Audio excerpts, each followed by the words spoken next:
Meeting of the Committee on Strategic Planning and Budget of the Board of School Directors will please come to order. Will the Secretary please call the roll? Director Ferguson.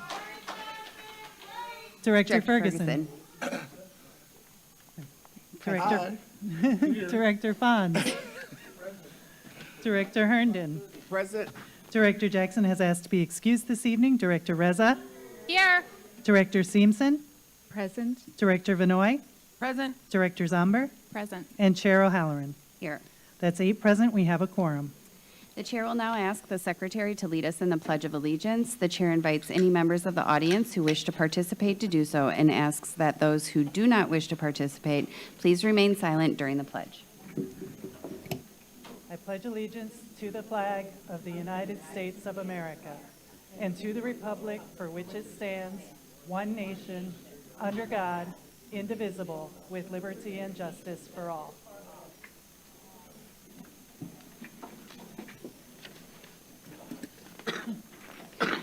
This meeting is being held at the Central Services Building. This meeting is also broadcast on the MPS YouTube stream, the link to which may be found on the MPS website on the broadcast page. Finally, for our listening audience, if you wish to access this evening's agenda items and attachments online, you may do so by visiting the Meetings, Agendas, and Minutes page of the MPS website. Before we begin tonight's meeting, we have a short announcement regarding the interpretation services for the Spanish-speaking members of our audience.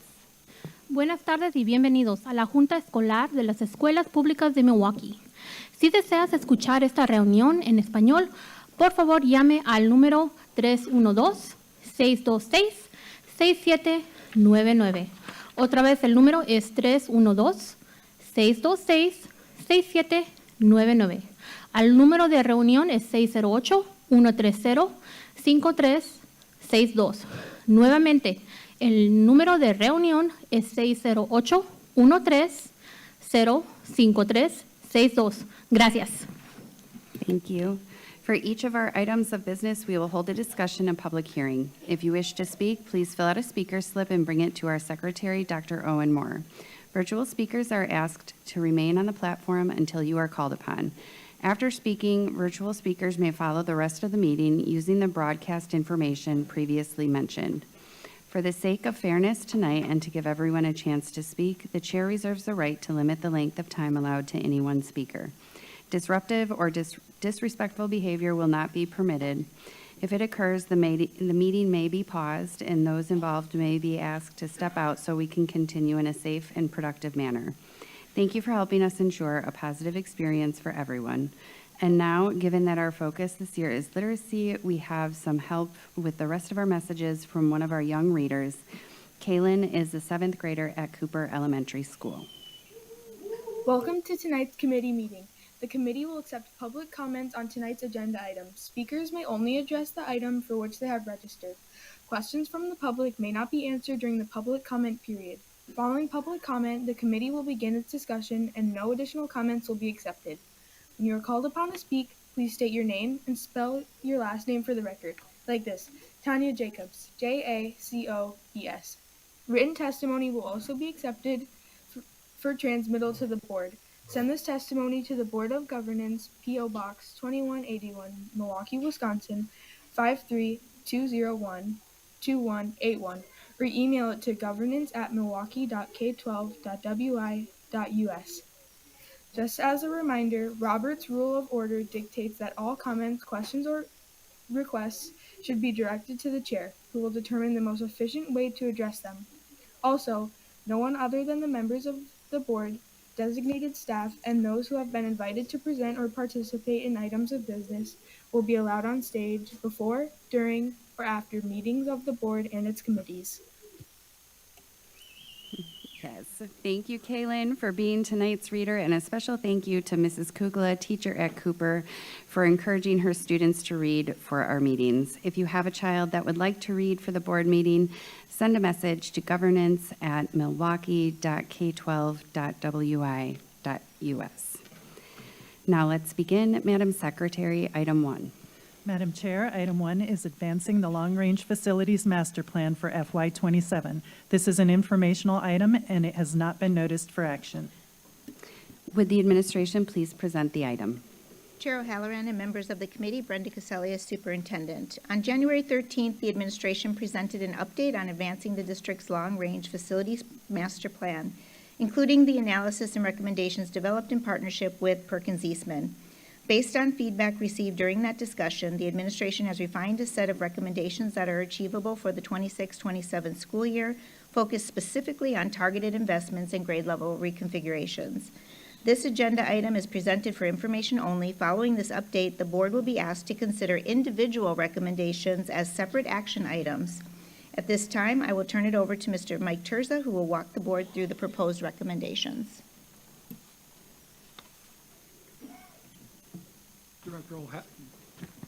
Director O'Halloran, members of the committee, Mike Terza, Interim Chief Operation Officer.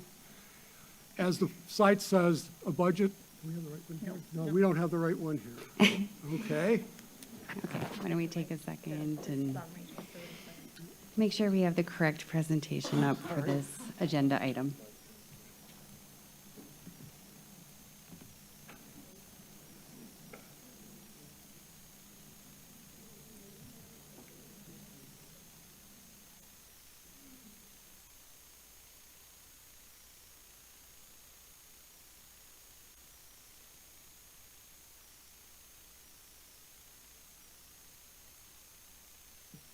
There we go. All right.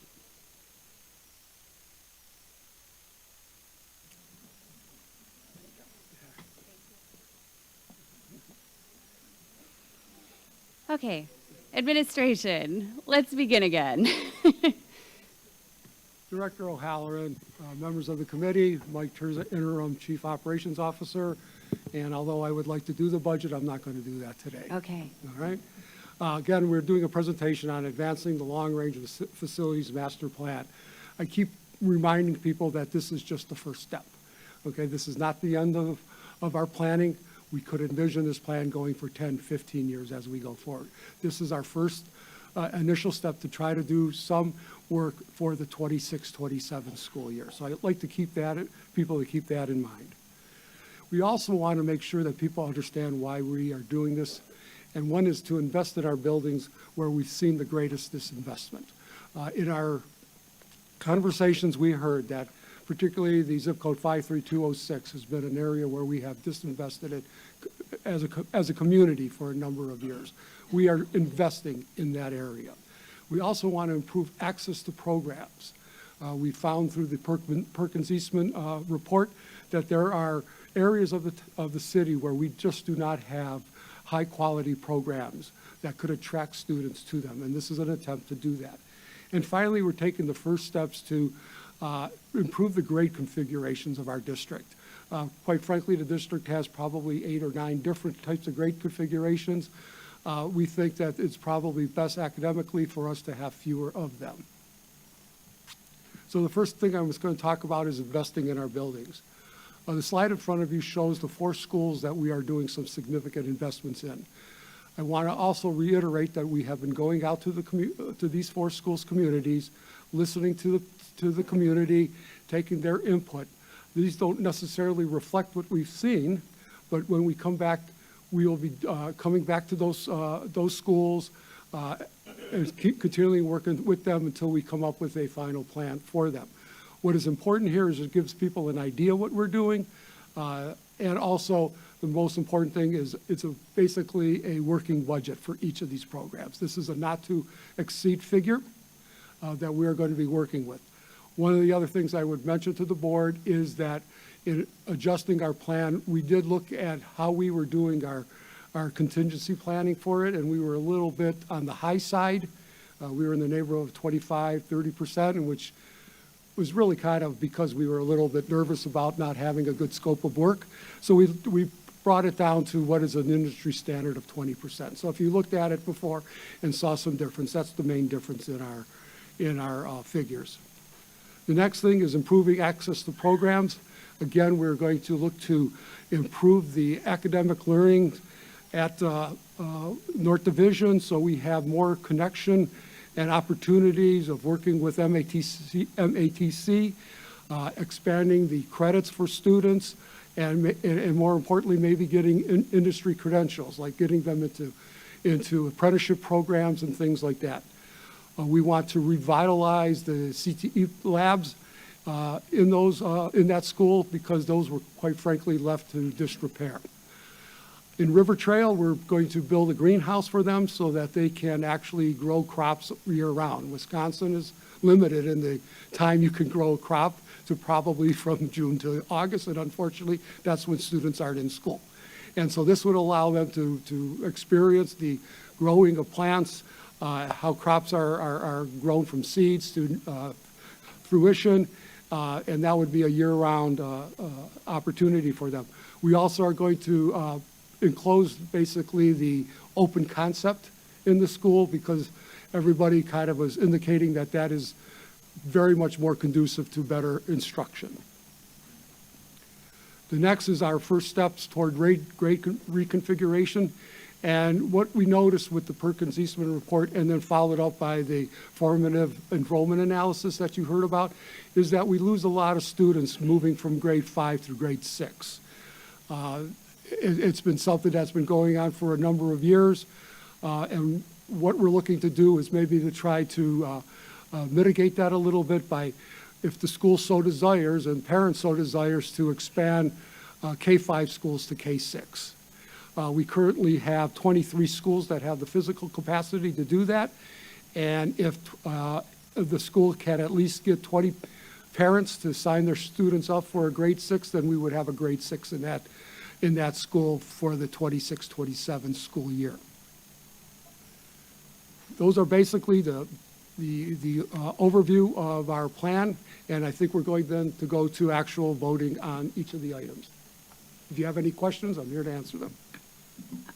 Before we do move to those next items, we do have some speaker slips, and I'll see if anybody has any questions before we talk about the individual items. I have 3 speaker slips. Madam Secretary, do we have any virtual speakers on this item? Okay. So I will start with Amanda McAlone, and then Angela Harris, and then Ingrid Walker-Henry.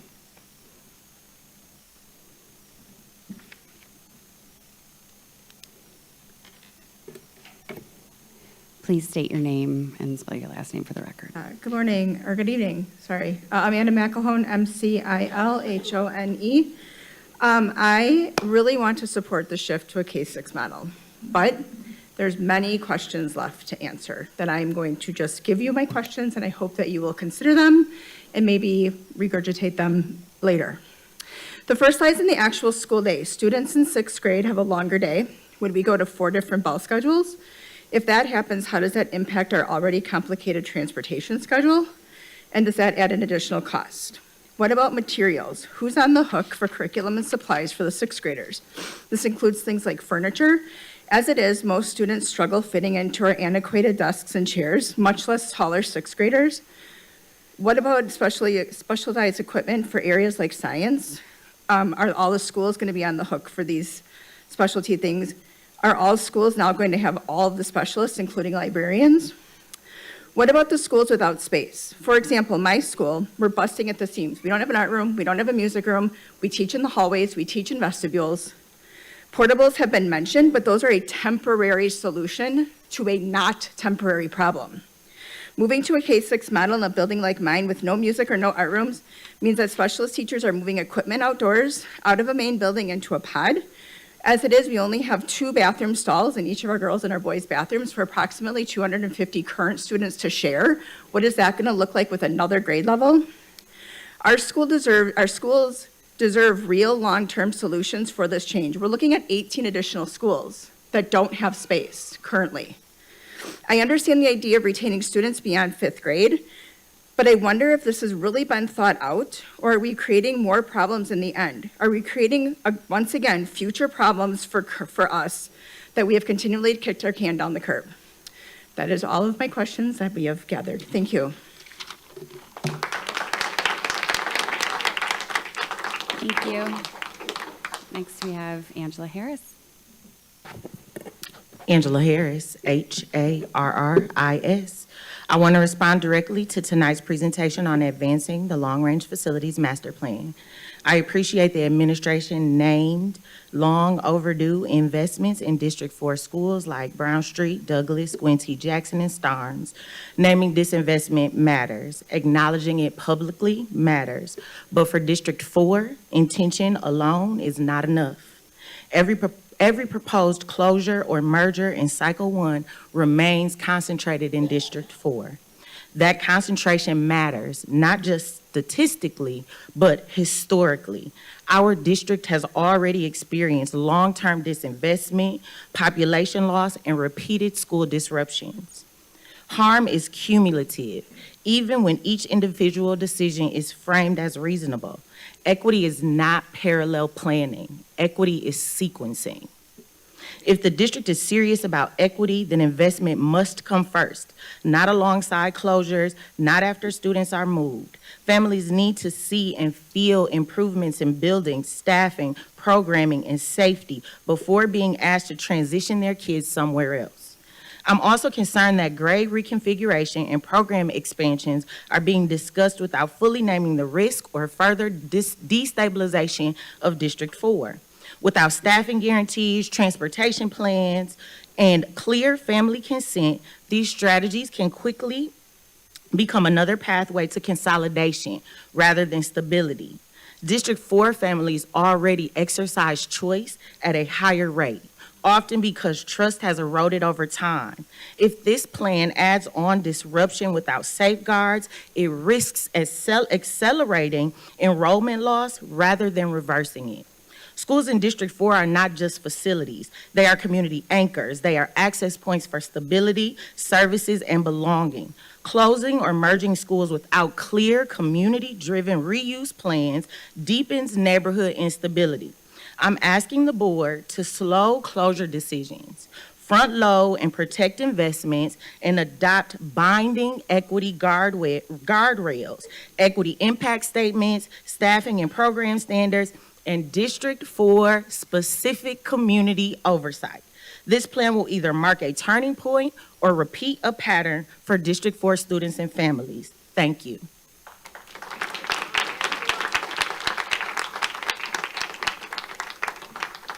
And Ingrid Walker-Henry.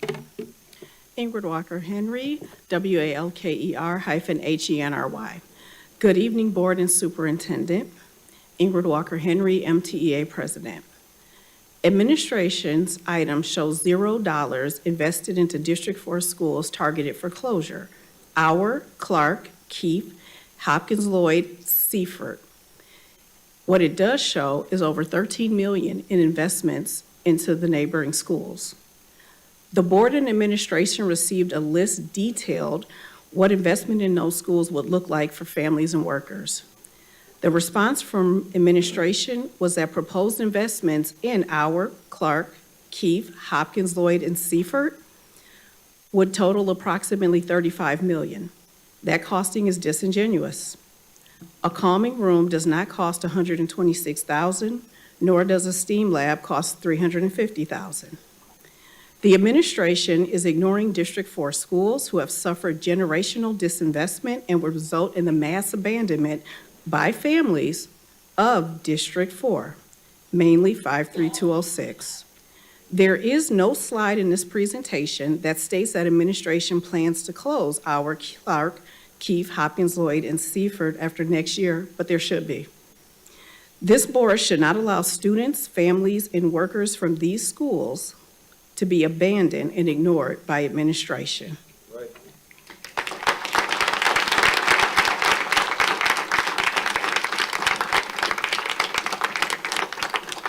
Do any committee members wish to make comments or ask questions?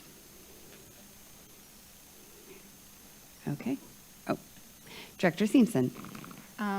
So with the schools that you have, the 23 that have that capacity to merge or add on a sixth grade this year, have those families been given that information by principals, or you're waiting for tonight and then moving forward, and how will that roll out for them? Administration?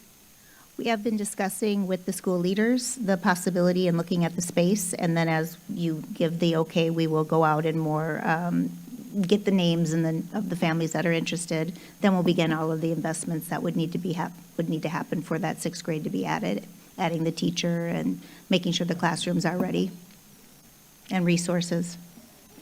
I guess that was, that was my other question, with one of the staff members from one of the schools, for just bringing up that idea of, the materials, the specific to sixth grade, the preparation, the support. I don't know, is there a detailed plan for that could be presented to the board, or that we could just see, or is it something that you're going to have to work with the middle school, I'm assuming, to make those shifts? Administration? Chair O'Halloran, Director Simpson, I'd be happy to bring that to SASE Okay, at perfect. the next SASE meeting. Okay, great. Thank you so much. So, Director Vinoy.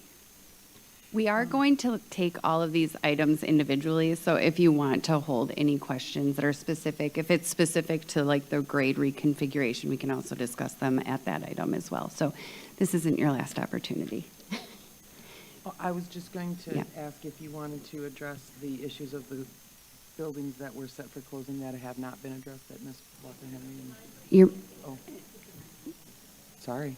Here we go. I was just going to ask if you wanted to address the questions about the schools in District 4 that were slated for closure for the following year, if you had anything additional to say about those.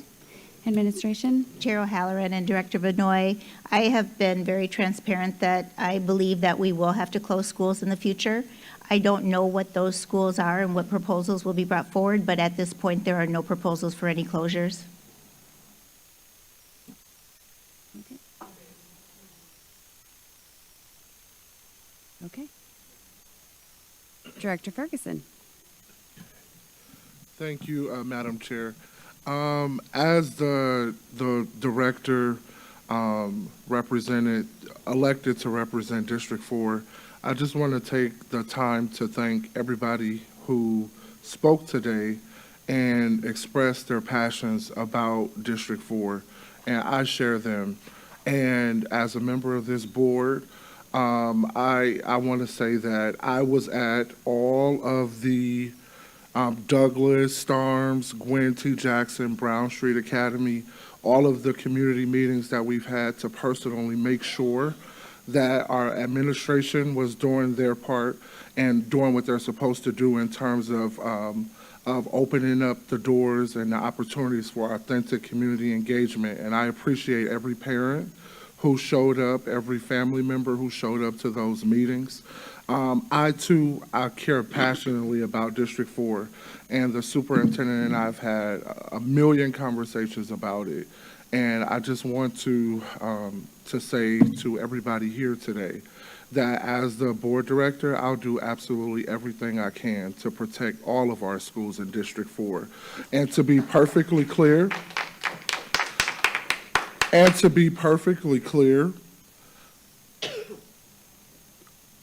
all of our schools in District 4 need investment. Every one of them. And I don't cherry pick among our schools in the 4th District. I'm happy to see the commitment from the administration to District 4.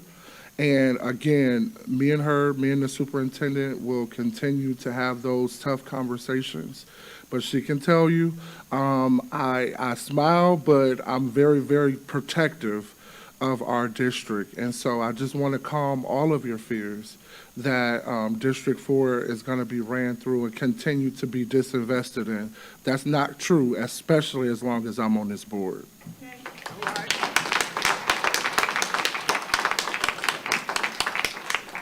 Thank you, Director Ferguson.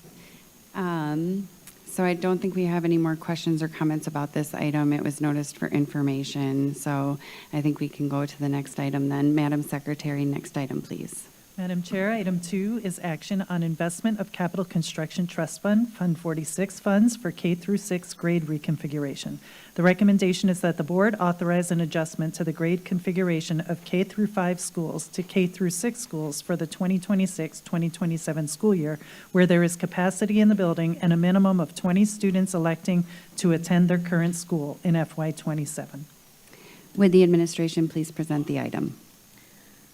Chair O'Halloran and members of the committee, Brenda Caselli, Superintendent. This item requests board approval to invest Capital Construction Fund, Fund 46, funds to support K-6 grade configuration as presented in the preceding informational item and on January 13th. The proposed investments reflect a first step based on that presentation and focuses our improvements the district can reasonably accomplish for the 26-27 school year. The administration recommends approval of this item. Thank you. We do have one speaker slip. Do we have any virtual speakers on this item? We do Okay. not. So I will go to the speaker, Ingrid Walker-Henry, and then I can open it up to committee members.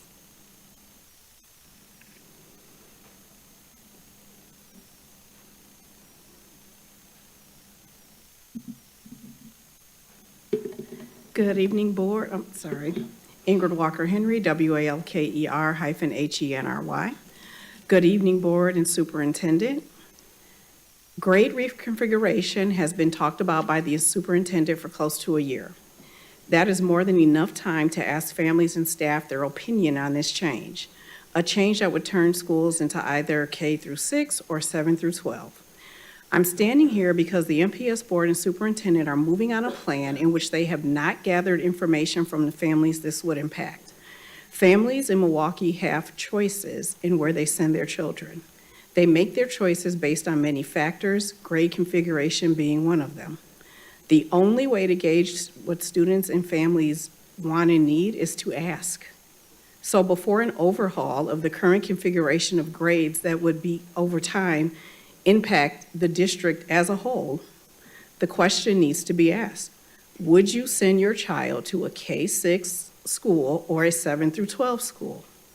Finally, as of today, you have principals who have told staff that the expansion is up to them. You have other schools where the staff is being told to survey the school engagement council, which maybe has 4 parents on it. If the information was wanted to be had, it would have been asked before now.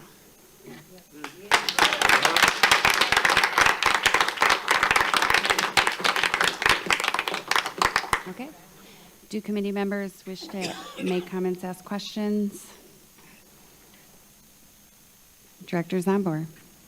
Thank you, Chair O'Halloran. Would the administration be able to talk about, I just want to be really clear, the proposals just for K through 6, this proposal is not changing other configurations at this time. Administration? Chair O'Halloran and Director Zombor, this is a small subset of schools that are directly underutilized. At this time, we know that we lose about 6% of our 6th graders who go off to voucher or charter schools or some other choice, leave the district. We are trying to capture those students and give those parents an option to stay.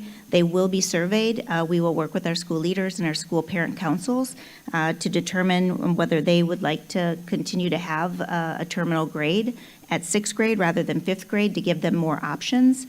And then we have also done a survey with our facilities team and with Perkins Eastman. If in fact they transition out to 7th grade, we do have enough space in our 7th and 8th grade 6th through 8th grade standalones to handle them without having to even make a decision on 7 through 12 at this time.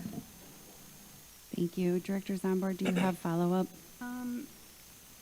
I think another concern that we've been hearing, and because there are some K-5 schools where we know there's not space, and it looks like there's a significant number of schools that we wouldn't even consider this at early on because the space doesn't exist. So just to be really clear, so we would be going to 23 schools up to 23, and then the families, is it the 5th grade families would be surveyed or all families? Chair O'Halloran, Director Zombor, it would be all families at the school because this would be a continuation for those families to be able, so it needs to be all families. But for next year, we'd really need a commitment in order to get going from at least 20 families. Otherwise, they would move into phase 2, which then would be thrown into a much larger discussion around grade reconfiguration. So this is a way to really attract and retain our students in these underutilized schools and give them the option to be able to stay one more year. I have heard from many parents that there's a lot of angst at the end of fifth grade on where they go, which might mean why we're seeing the numbers go down at the end, and so I just, at that terminal grade in sixth grade, and so this is an opportunity to take a look at that. Director Zambor, any follow-up? At this time. Director Simpson? Thank you. So it just seems like maybe there is, based on what we heard in the testimony, maybe there's some miscommunication that some principals are giving to staff. So I'm assuming, if we can have just a very clear statement to principals about the process that the school would go through and a timeline for the staff and the families, so everybody is aware and has that information up front. Administration? Chair O'Halloran and Director Simpson, I will make sure that I present to you what the principals have been communicated with, make sure that that communication is clear, and I'll present that to SASE at the next SASE meeting. Director Herndon, did you have your hand up? Or I'm sorry, Director Simpson, did you have any follow-up? Okay. Director Herndon, sorry. Thanks very much, Madam Chair. In District 1, I took it up on myself to poll the schools that I've had time to get to, and to my surprise, this was met with excitement. However, there are schools in District 1 that are at capacity and don't have the space. So it's my understanding from administration that then that's just a no-go. They don't have the space to accommodate an additional grade. I have the others that do have extra space who aren't up to their maximum capacity, and they're all excited. And in addition to that, hearing from parents at school events where the students are at their completion ceremony, they are unhappy that their children have to leave those schools after fifth grade. So I think in the overall picture, there will be some that will take it and there will be some that don't. And it is not my impression that administration will be forcing anyone to do it. Would that be a correct assumption? Administration? Chair O'Halloran, Director Herndon, no one is forced. As a matter of fact, we want this to be led at the school level. And so it's really an organic kind of, if you're interested, there's an opportunity, there's no harm. There will be some cost to the district in each of these schools for resources, et cetera. And we will have to provide an additional teacher. We also know that that comes with a possible burden to the budget, so we are baking that into the FY27 budget. And so, but absolutely no one is forced. And I do want to make the opportunity as we begin to bring forward a grade configuration plan for the entire district and a phase out, a phase out, like out years of phasing this in. I wanted to make sure that those schools that are K-5 now that aren't able to go know that we are going to be looking at portables, not as a permanent solution, but also additions and items like that, but that then require us to go out and seek funding. So we have to do those feasibility studies. If there's interest in phase 2 schools, then we would do feasibility studies. What would it cost? And then would we use Fund 46 or would we go out and raise revenue for those additions to be able to do that, to have that grade? Thank you. Director Herndon, do you have any follow-up? No. Okay. Any other committee members? Director Ferguson, did you have anything? No. Okay. I do have one question. Do we know when, by like what time we would have those kind of meetings and then we would know, oh, this school for next year, is that something that'll be like by the end of May, or, when would we kind of have this idea if you're baking it into the FY27 budget? Just curious. Chair O'Halloran, I'm going to ask Mr. Tagliavilla to speak to the community engagement that's gone on and what our anticipation dates are for that. Thank you, Chair O'Halloran, members of the board, Tony Tagliavilla, Chief Communications Officer. So the communication that has gone out to principals, there's been communication for the schools that have that apparent capacity and the schools that at this point do not have the apparent capacity. And to clarify, The ask is to meet with the School Engagement Council, and then for the schools with capacity, and then specifically survey the fifth grade families. And the target is early March so that we have that information to build into the budget. So that's what the communication has been to the schools that have the capacity. And then for the schools that don't have that immediate capacity, it's a broader time horizon of just initiating that conversation in spring. Okay. Thank you. All right, any other questions, comments? What is the pleasure of the committee with respect to this item?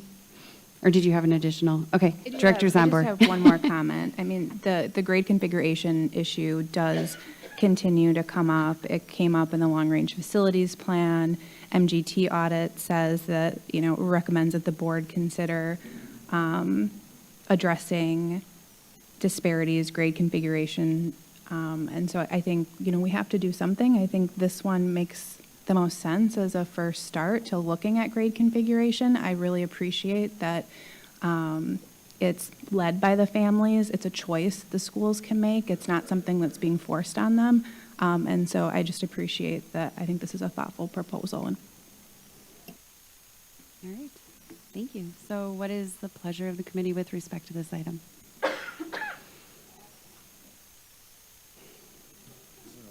Director Simpson. I move approval of the item. All right. We don't need a second. We're in committee. So, Second. Madam Secretary, please call the roll. On Director Simpson's motion to approve the administration's recommendation, Director Ferguson. Aye. Director Fons. Aye. Director Herndon. Aye. Director Reza. Aye. Director Simpson. Aye. Director Vanoy. Aye. Director Zomber. Aye. And Chair O'Halloran. Hi. That's 8 ayes, the motion passes. Thank you. Madam Secretary, next item, please. Item 3 is action on investment of Capital Construction Trust Fund 46 funds at North Division High School and River Trail Elementary. The recommendation is that the board approve the expenditure of $5,700,000 of the Capital Construction Trust funds to invest in facility upgrades at North Division High School and River Trail Elementary, not to exceed $5,700,000. Thank you. Would the administration please present the item? Chair O'Halloran and members of the committee, Brenda Casselli as superintendent. This item asks the board to approve the investment of Capital Construction Trust Fund, Fund 46 funds for the capital improvements at North Division High School and River Trail Elementary School. As outlined in the presentation preceding this action item, these projects represent an initial phase of work that can be reasonably accomplished at this time in support of the 26-27 school year. The administration recommends approval of this item. Thank you. We do have a speaker slip. Do we have any virtual speakers? We do not. Okay, so we have one speaker on this item. Trace is right.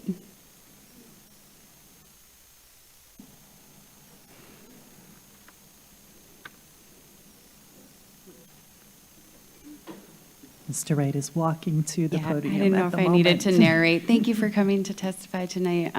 Please state your name and spell your last name for the record. This is Wright, 53205, Lindsay Heights resident. I'm speaking in support of North Division and the expansion, but the one caveat that I would like to have is that, as you all talked about the engagement, we are a community, Lindsay Heights, a resident-led community. We have a lot of engagement. Superintendent has been to a meeting with some parents and residents. There's tons of opportunities to really use North Division as an example in our community of success and as part of the change that should occur.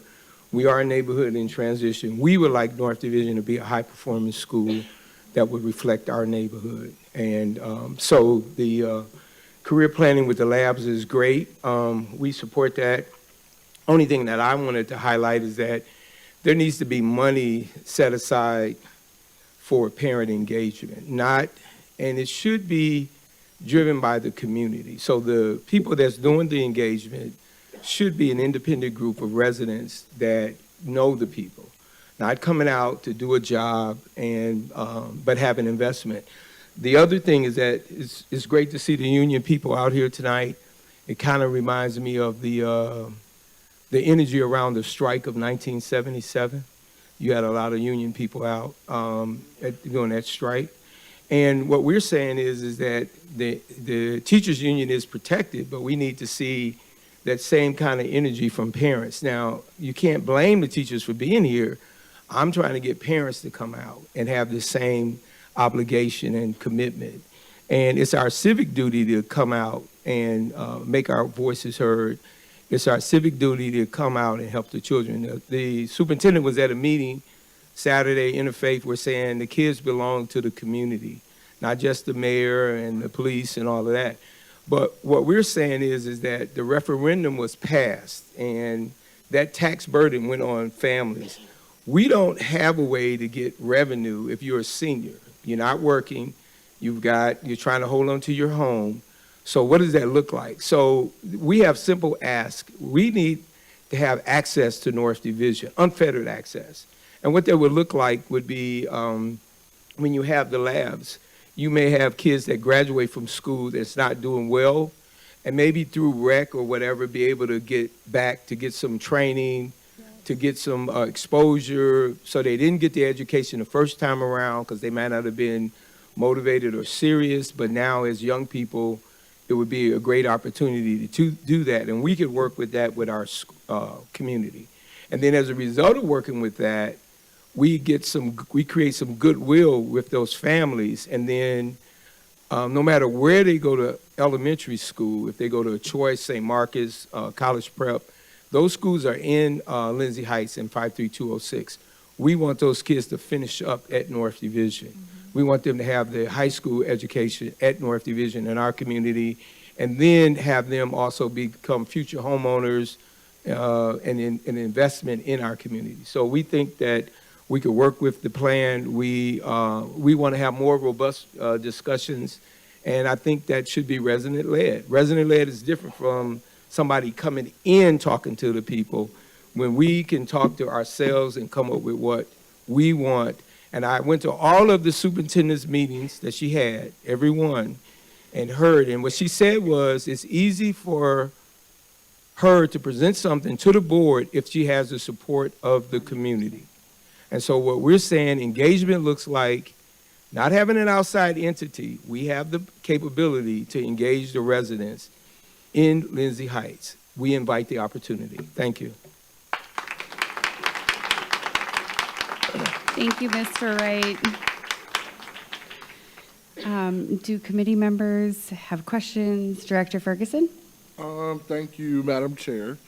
First of all, I just want to say that North Division is a school that the picture of disinvestment is so clear in a school like North Division.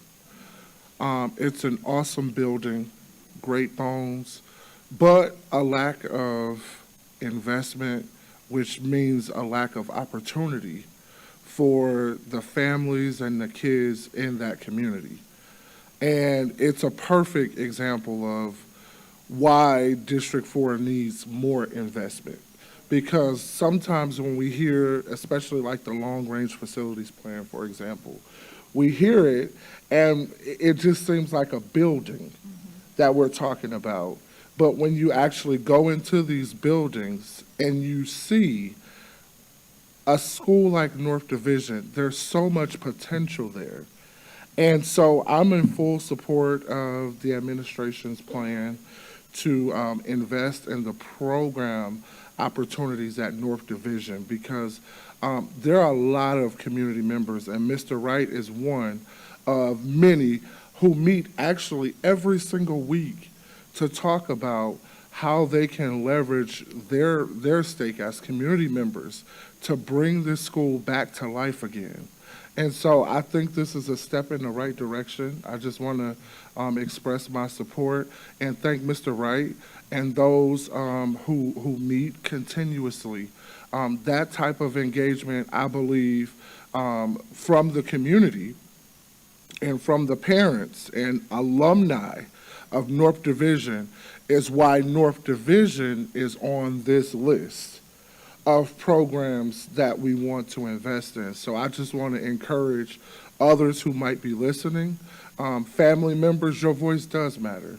And this is one tangible example of how, because they've been relentless in getting the attention of the superintendent and also myself as the director for District 4, why we couldn't just turn a deaf ear to North Division. And North Division is a school that's worth the investment for that community. And it's one of 34 schools in District 4 that are all worth that investment. So thanks to the administration for giving an ear to the people on the ground, the real people who really care about these institutions. And all of these schools have people who care about them. Thank you, Director Ferguson. Do other committee members have questions, want to make comments? Before we keep going, I just want to, and it could be at any one of these, can we just remind folks that about what Fund 46 is? So if people hear, because like we heard testimony about, can we make payments to residents or families? And I'm not saying that something that we couldn't, talk about, but with Fund 46, there are kind of restrictions on what type of investments we're allowed to make with those funds. And so I just was hoping to, anybody jump in here at any Office of Accountability and Efficiency. Thank you, Chair O'Halloran. Matt Chason, OAE. You have the Long-Term Capital Improvement Trust Fund. It is one that's set by the state. It is a fund that the dollars that are contributed to can only be used for a specific purpose, generally within a construction or physical plant improvements. It is specifically bound by the Long-Range Facilities Plan that is approved by the board for the use of those funds. So that is the constraint related to those dollars. Okay, thank you. So that's why all of these discussions center on kind of facilities tonight, or improvements to programs within the facilities. Chair, if we Chair have, O'Halloran. yes, administration. And just a reminder that all of the other investments that will come, for instance, if you do have, a career lab that opens, we will have staff for that as well. So we'll be bringing that in the FY27 budget for next year. So any of these improvements will come with additional operational expenses in the FY27 budget to fund as well. So just making sure that that's clear. And there are other grants and other opportunities. I'm super excited to work with Mr. Wright on for getting parent engagement on. And it's been a true pleasure and joy to meet with the elders of the community. Thank you. And thank you for that transparency that we will see, other expenditures possibly coming out of some of these investments. But that's a discussion for another night. If we don't have any other questions or comments related to this item, what is the pleasure of the committee? Director Ferguson. Yeah. Thank you. I move approval of the administration's action on investment of capital construction trust fund 46 for North Division High School and River Trail Elementary School.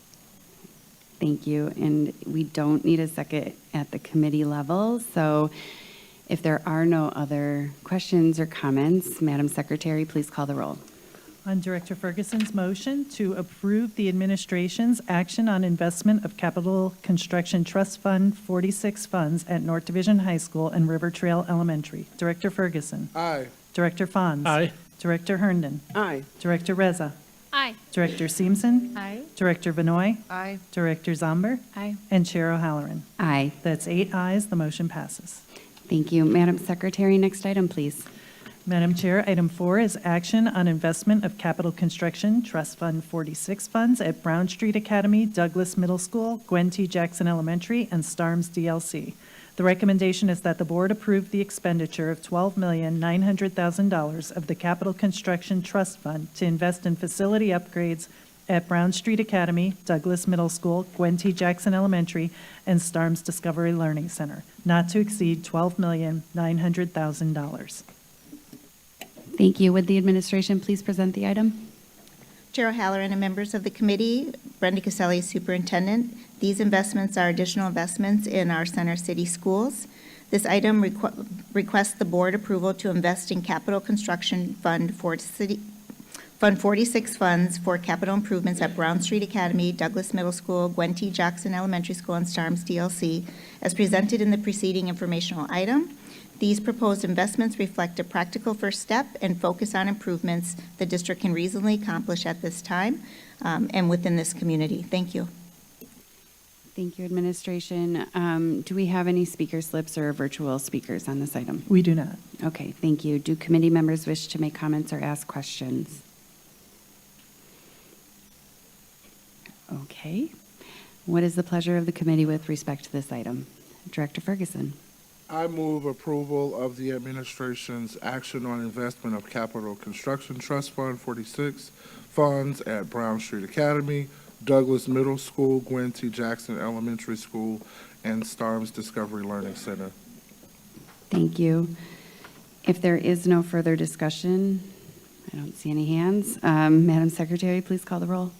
On Director Ferguson's motion to approve the administration's action on investment of Capital Construction Trust Fund 46 funds at Brown Street Academy, Douglas Middle School, Gwen T. Jackson Elementary, and Starms Discovery Learning Center. Director Ferguson. Aye. Director Fons. Aye. Director Herndon. Aye. Director Reza. Aye. Director Seamson. Aye. Director Benoit. Aye. Director Zomber. Aye. And Chair O'Halloran. Aye. That's 8 ayes, the motion passes. I'm really excited about these investments. So I just, let's be excited about investing in these schools. Okay, Madam Secretary, next item, please. Madam Chair, item 5 is report with possible action on fiscal year 2026-2027 estimated enrollment, revenues, and long-range financial forecast. This is an informational item, and although it has been noticed for possible action, no action is required. Thank you. I think we're changing some seats around, and when the Office of Accountability and Efficiency is prepared, please present the item. Thank you, Chair O'Halloran. Matt Chasen, Office of Accountability and Efficiency. The 5-year forecast is an annual exercise that we do to raise visibility to fiscal considerations in future years beyond the typical single-year budget term. With respect to looking into the future, there's no crystal ball that provides perfect clarity on being able to predict fiscal matters.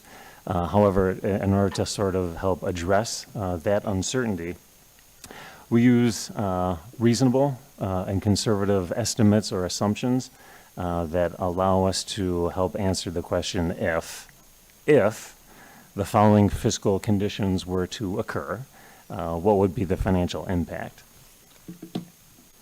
I'm going to advance to slide 3 in the presentation to give you a little bit of a walkthrough into the assumptions that I just was talking about. With respect to the revenue limit that the district is held under by state law, the assumptions include what has been approved by the state with respect to an annual $325 per pupil lift, and that is baked into the forecast you see here this evening. Additionally, in FY27, our forecast includes an implementation of the COLA, the cost of living increase of 2.63%, in addition to steps in lanes in FY27. Consistent with previous practice, we only project cost of living increases only in the out years with respect to salaries and wages. The next one is a vacancy adjustment set to $20 million in 27 and beyond. I'm going to try to make that slightly more understandable.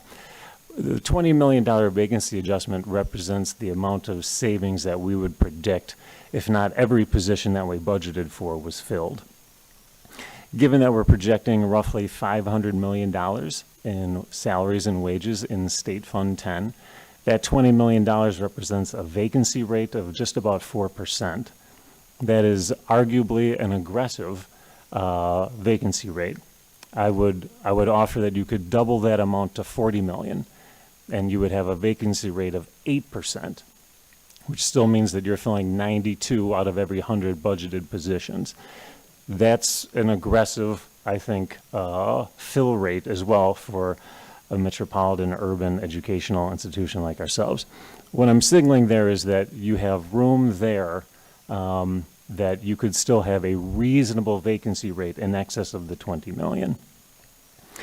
Additionally, the forecast includes one of the scenarios offered by Milliman, who was our healthcare actuarial analysis provider. You can see it includes 3% for medical, 10% for prescription. That's over the 8% that we have used historically, and 4% for Medicare Advantage. Moving on to any decrease in enrollment that we have forecasted here. You can see that in FY27, with respect to FTE membership, which is slightly different than actual enrollment, the state does not fund every student that we enroll in the district, K-3 specifically. And so the FTE membership is lower than what you see as the head count for enrollment. The number you see in FY27 reflects the departure of the 4 Milwaukee College Prep campuses and 2 of the Carmen campuses. In FY28, it reflects the loss of the remaining Carmen campus and generally reflects a trend of a loss of about 2% annually. With respect to cost of living adjustments for wages, you can see that we have included in the forecast the 2.63% that I mentioned earlier. And then future out years, 28 and 29 fiscal years, we assume 2.5% and 2% for fiscal years 30 and 31. With respect to non-wage inflation in FY27, we are projecting 3.5%, and then it follows the same model as wages, 2.5% for 28 and 25, 2% for 30 and 31. With those numbers, that walks us into the scenario that you see here. I'm going to address the top line, which is the revenue. What you can see is that between FY26 and FY27, there is a lift. That lift is the result of the referendum phase-in, of which $47 million is still remaining. It also reflects some one-time scenarios with respect to this precipitous loss in enrollment. The state funding formula has various smoothing with respect to an averaging of enrollment losses that is benefiting the district at this time, including a hold harmless exemption, whereby if a membership falls beneath a floor amount, a dollar amount is provided in revenue limit to make you whole. With a projected enrollment loss of over 4,000, that is the scenario that's taking place here. You can see on the salary line below that in FY27, this does include the COLA and the steps-in lanes. Within the benefits area, this reflects what you saw for the medical, prescription, and Medicare cost increases. I'm going to call out a specific expenditure decrease in FY27 because just as the charter schools that I mentioned earlier depart, the payments that would have been made to them as an expense now fall off of your books. That reduces your expenditures by $44 million in FY27. The net sum of all that activity, revenues minus the expenditures, would leave you with a surplus at the end of the year of $20 million. I'm going to pivot slightly to include something which is included on the forecast, which is the addressing of a $46 million deficit in State Fund 10. What you see here in FY26 is half of that amount being addressed with the remainder of the FY26, the current fiscal year, the other half being addressed or managed in FY27. When we look at the revenue then in future out years, the high watermark for revenue will be in FY28. It begins to then fall consistent with the declining enrollment until, regrettably, in FY31, the amount of revenue that we're projecting in excess of what we're receiving in FY26 will only be $100,000. That presumes no other additional revenue limit authority being authorized by the state or any other referenda that would have raised the authority of the district. With the assumptions with respect to wage increases and other spending, you see that we project our salaries and other wages to increase by just over $100 million. And with the medical and prescription inflation that we talked about earlier, those expenses to increase $84 million over the next 5 years. With the decreases then in revenue from the high watermark in FY28, this produces in FY28 and years beyond deficits that would have to be managed in fiscal year '28, you can see it's a very small one, only $400,000. That increases to a deficit of $60 million in FY29, $153 million in FY30, and over $200 million in FY31. Those cumulative deficits over the 5-year term would total $420 million. We always talk about enrollment loss, and I just want to take a moment to let everyone in the city know we have a seat for every one of the kids here in the city, and we welcome your family. And you can enroll in MPS by going to our website and navigating to the enrollment page. So with that, I'm happy to answer any questions you might have about the forecast. Thank you. Before we turn to speaker slips, I just wanted to ask if the administration has any comments. Okay. We do have a number of speaker slips. Do we have any virtual speakers on this item? Not on this item. Okay, thank you. Then I'll go to the speaker slips. We have 4: Ingrid Walker-Henry, William Fitzgerald, Angela Harris, and Quentin Claiborne.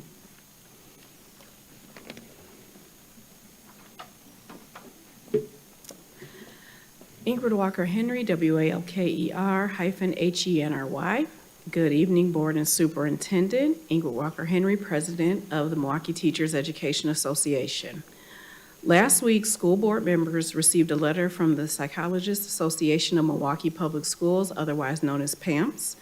In that letter, the members of PAMPS stated that they stand in solidarity with MTEA members, calling for a full 2.63% cost of living adjustment, funding salary steps for frontline student-facing workers. PAMPS also urged the board to view staff compensation not as an expense to be cut, but an investment to be protected. The superintendent has said that despite financial challenges, the administration is making deliberate choices to protect teaching and learning, invest in staff, and ensure resources are directed where they are needed most. Superintendent Caselius, MTA members will hold you to this. Cuts must be kept from classrooms. Savings must be found in contracts that come through AFP, including 8 million LTE administrative contracts, millions of dollars every year in vacation payouts that should have ended years ago, and in central office administrative bloat. The MPS board authorized administration to invite the commencement of collective bargaining with MTEA, and MTEA filed the required paperwork with the Wisconsin Employment Relations Commission this morning. We look forward to meeting with the administration to exchange initial proposals as soon as possible. There are MPS workers here tonight, just like on January 22nd.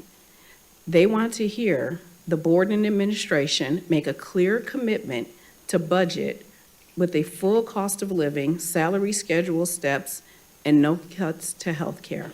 Thank you.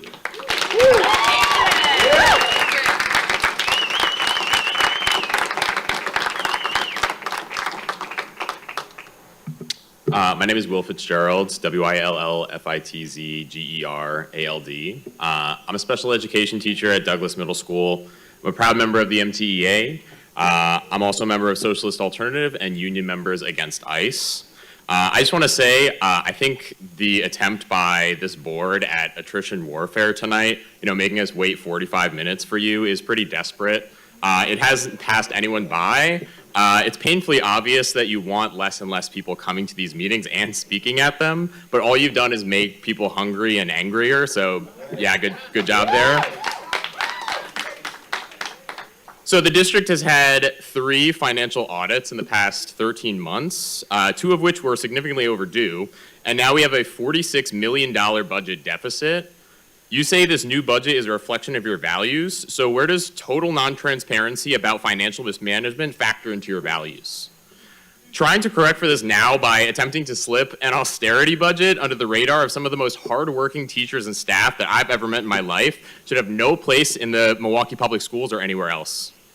The current intimation of this board of even thinking about cutting our cost of living adjustments and healthcare benefits is just a result of the fact that we're working within a framework where for longer than I've been alive, politicians in Madison have been cutting funding for public schools, attacking teachers, leaving our kids with fewer resources than those who came before them. And this has brought us the teacher retention crisis we're talking about and a deep decline in our student performance, especially for math and reading scores. I couldn't be more against the regressive cuts. It's one thing for MPS staff to make spirited self-sacrifices every single day to make sure our students have the best possible chance to succeed. It's another to abuse our patience and set fire to our paychecks to keep the schools warm. It's clear to me that currently, even if these cuts don't pass in this budget, there's no telling whether or not they'd crop up again in the next budget. More than defense, we need an offensive struggle for public education funding and infrastructure at every single level of our society.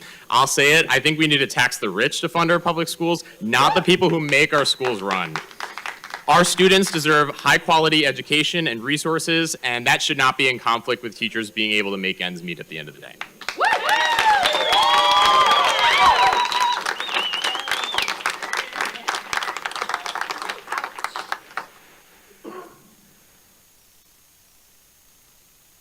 Angela Harris, Harris, Superintendent Casilius, members of the committee, I want to be clear about what this forecast represents. It is not just a financial projection, it is a set of choices about whose schools will be stabilized and whose will be stretched to the breaking point. And while there have been repeated assurances that classrooms will be protected, the long-term projections raise serious equity concerns that this board cannot ignore. By FY29, the district is projecting a $60 million annual deficit, growing to over $200 million annually by FY31, with a cumulative deficit exceeding $420 million. These numbers are not theoretical. They represent future decisions that will land in real schools with real students in very unequal ways. What concerns me most is how the shortfall is being managed. The forecast assumes an enrollment decline, reduced staffing capacity through vacancy adjustments, and a shrinking system, again, without clear equity guardrails.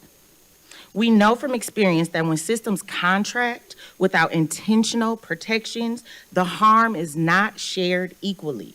Schools serving students with the highest needs lose supports first and recover last. Efficiency is not neutral. Centralization is not neutral. And silence on equity impact is not harmless. So I'm asking this board to please be explicit. What equity impact analysis is guiding long-range decisions? How will you ensure that schools that are already under-resourced are not asked to absorb any more disproportionate harm? And what commitments will you make now to protect the conditions students need to learn, not just staffing numbers on a spreadsheet? If literacy is truly a priority, then stability, intervention, and trust must be treated as non-negotiables, not deferred promises. As board members, you are being asked to govern not just for this year, but for future years, for children in our future years. Efficiency without equity is just austerity by another name. I urge you to slow this process, demand clarity, and align this forecast with the values that you claim. Thank you.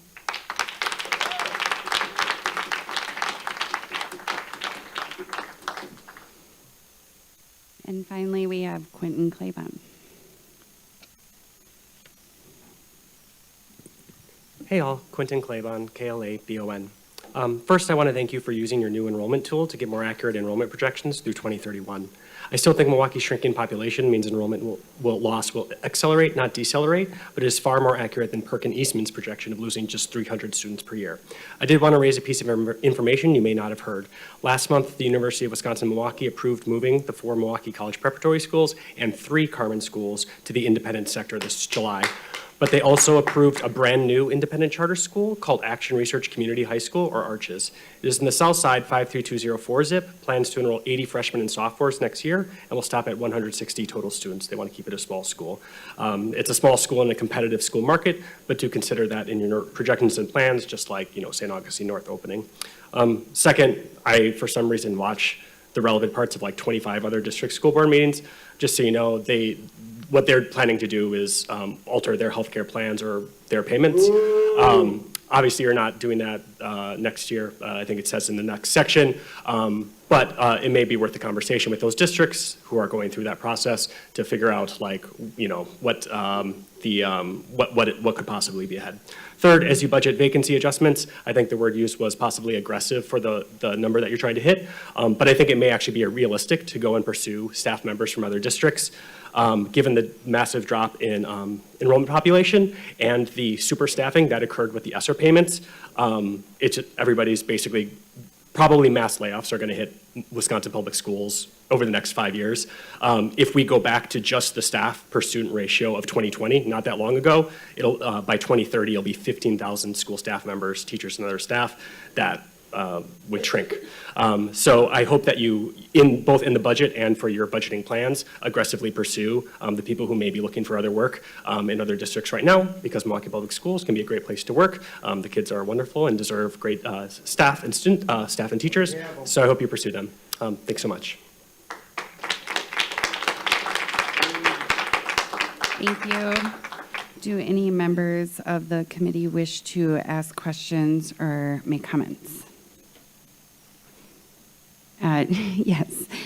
Office of Accountability and Efficiency. Thank you, Chair O'Halloran, Matt Chasen, OIE. One thing that I did not mention while the forecast included in FY27 the full COLA 2.63% and implementation of all steps and lanes, there's nothing in the forecast that changes anything with respect to the health benefit plan design. The one that exists today is the one that is in the forecast. I didn't mention that when I had delivered. Thank you. Thank you. Any other comments, questions before we move on? Administration? Chair O'Halloran, members, I think it's also, since we had commenters and also Mr. Chasen talking about the vacancy adjustment, this is something that I've been concerned about since I came to Milwaukee Public Schools and have been calculating in my overall calculations of coming up with $100 million of structural imbalance within the district's current budget. And so we took the 75 million vacancy adjustment and I added in what I anticipated. This was back a napkin without the real numbers, around 35 million that would be for COLA and benefit increases. And so, you know, that was what was making up the structural imbalance. It just in my head, as I came in as a new superintendent going, we have a long way to make up. And then recently, I've been receiving the past forecasts of the district, and Mr. Chasen has for many years forecasted deficits within the district, largely because of the continued declining enrollment and, you know, us matching COLAs and doing right by our teachers. And I think that as we consider the future of the budget and the 20 million vacancy adjustment, it is aggressive. However, it is also very structurally sound practice for your budget. And so I appreciate having the more aggressive target in looking at that rather than 75 million. We did this fall receive some additional funding that we were able to put toward the vacancy adjustment. If you recall, back in October, during the October adjustment period, we bought that down 22 million and made the vacancy adjustment 53 million. I think Mr. Sinram will reflect that in his budget slide. So I just wanted to make that point about the vacancy adjustment. Thank you. Thank you, Administration. If we don't have any more comments or questions about this item, this is an informational item, I think, and we can move on to the next item. So, Madam Secretary, oh, I'm sorry, Director Funds. I mean, these projections are should be sobering for all of us. Enrollments in particular are incredibly, I would say, existential for the district. I mean, we're seeing a baby bust happening in the city that's even more devastating than other parts of the country, and even in other urban areas. And the other issue is funding from the state. Mm-hmm. We saw 0% increase this year for all public schools across the state. They're basically saying they want public schools to go away. We've seen national vouchers now. That's where our struggle is. It's not this board being the enemy. We're seeing massive decline in enrollment, and we have to go out and get those students. And we have to wage a political struggle to get more funding for public schools. And the money's there. it's just not being used for public schools. Thank you, Director Fons. And there, on the forecast, it does kind of talk about, it calls out the special education, which we know the state is sitting on a $2.4 billion surplus right now. They could be funding some sufficient at 42%, which was the commitment they made to public schools. So, it is a question of will at this point, like will they actually take action? So thank you for that reminder, and, we can keep advocating for that. So the next item, please. Madam Chair, item 6 is update on FY27 budget planning. This is an informational item and it was not noticed for action. Administration, please present the item. Chair O'Halloran and members of the committee, Brenda Caselli is superintendent.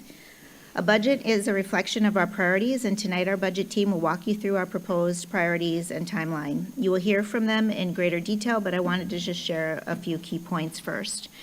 We're prioritizing protecting our classrooms, which means real caps on class size, from 32 in middle school to 28 in elementary and even smaller in kindergarten with a cap of 22 for those classes. It's also a priority to maintain our teaching positions, except where lower enrollment means we need fewer staff. We want to invest in our people and negotiate raises up to the full amount for cost of living plus steps and lanes. Restoring the district's fiscal health is also our priority. The district has long faced a structural gap between revenues and expenses. We have all placed a priority on completing our audits to get a true sense of financial challenges as well. Now that we have completed these 3 annual audits in just 13 months, we have that clear picture. As we shared with you as the board, our staff, our families, and the broader community, we are currently looking at about a $46 million gap. We are sharing this information now proactively because we all deserve to know where we are to build our next budget and to budget responsibly. As a district, we cannot and will not shy away from the tough decisions this reality represents. As our team will share in detail, we will review contracts, we review LTEs, and make cuts in our central service staffing, including my administration. We will act this year and next so we directly and meaningfully address this gap while continuing to keep our students and classrooms a priority. But we all must feel this pain together. Thank you, and I'll now turn it over to our Chief Financial Officer, Aicha Sava, and our Budget Director, Nick Sunram. Thank you. Good evening, Director O'Halloran and fellow board members. We will be presenting this to you tonight, and I'll be handing it over to Mr. Sunram, and then we will be happy to answer any questions you may have. Thank you. Good evening, Chair O'Halloran, board members, Nick Sunram, Budget Director. We want to start by acknowledging that a budget is always a reflection of our values. We know that, and we know that budgets are not just numbers on a paper. They are a reflection of people's livelihoods and the services that we provide our students. One thing that I'd like to share with you is that our budget department, along with all of the administration, believes in public education and in our students. Some of us are MPS graduates, some of us are long-time public servants, some of us have spouses that teach in MPS schools. So we truly want to live these values and have them be reflected in the work that we produce in the form of our 2026-27 budget.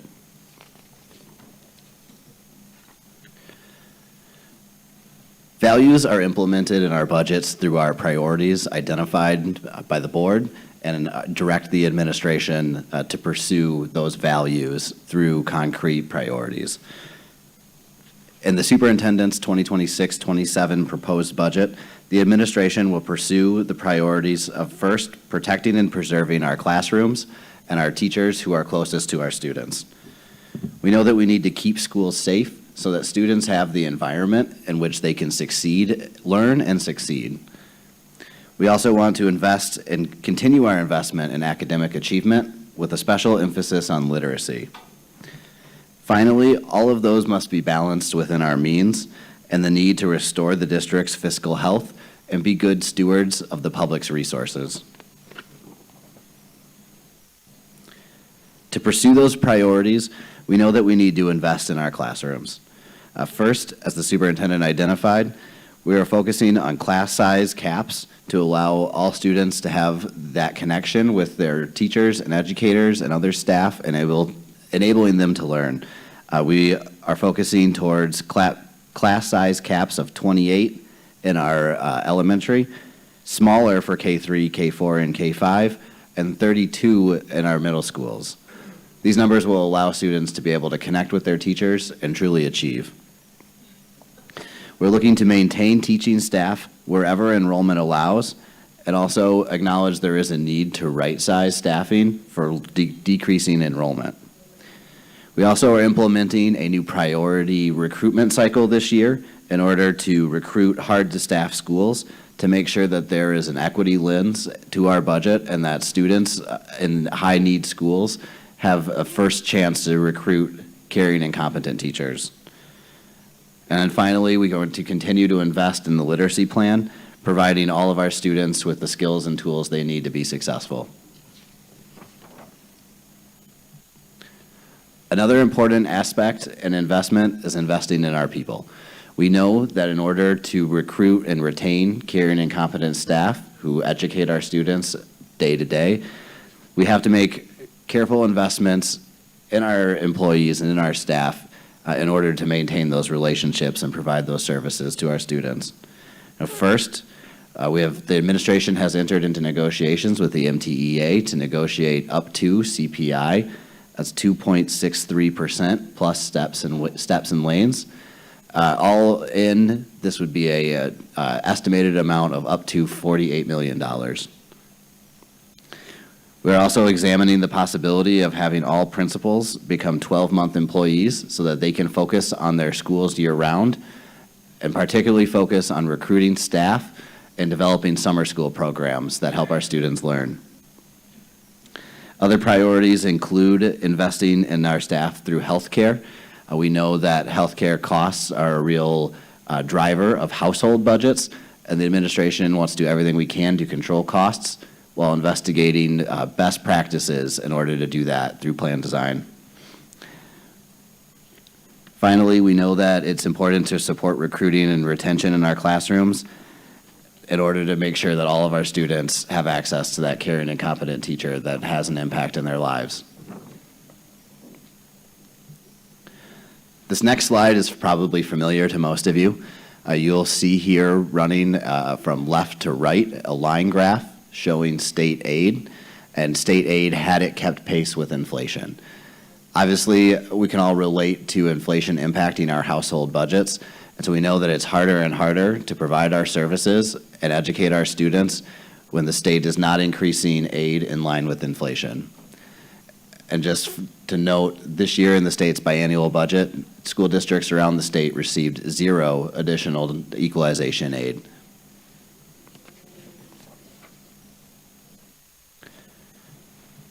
This slide shows the true challenge that we face in our current financial position.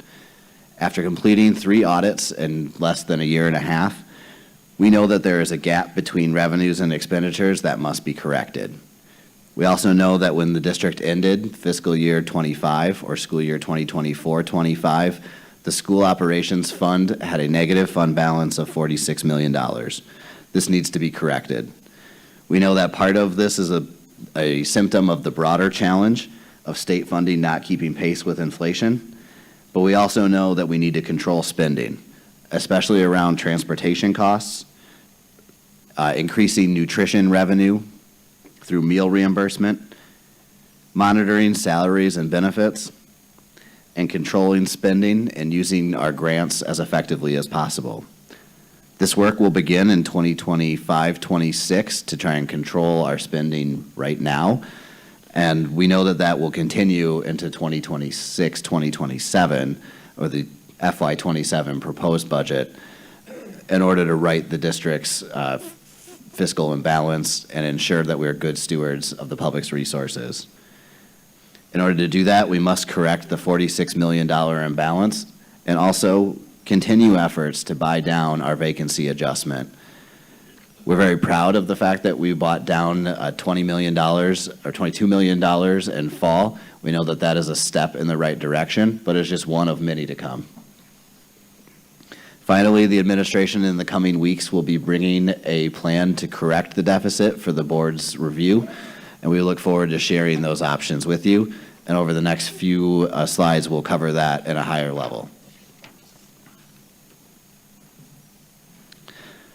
As